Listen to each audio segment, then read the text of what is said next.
M20P unboxing. Remove the packaging. All accessories are included inside.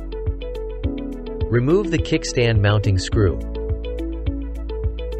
Align with the frame hole and install the mounting screw.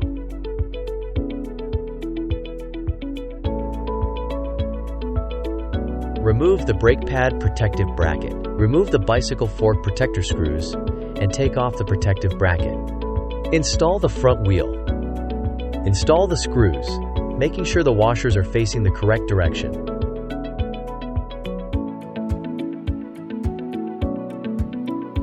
Remove the handlebar clamp mounting screws.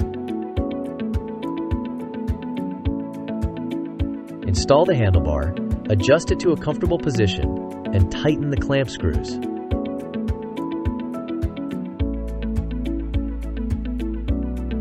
Remove the front light mounting screws.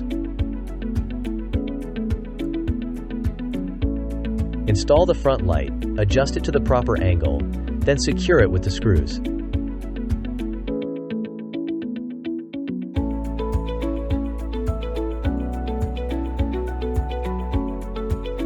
Align the arrows and plug in the connectors. Adjust the brake lever, display, and thumb throttle to suitable positions, then tighten the mounting screws. Tighten the left pedal by turning it to the left, counterclockwise. Tighten the right pedal by turning it to the right, clockwise. Power it on and run a test.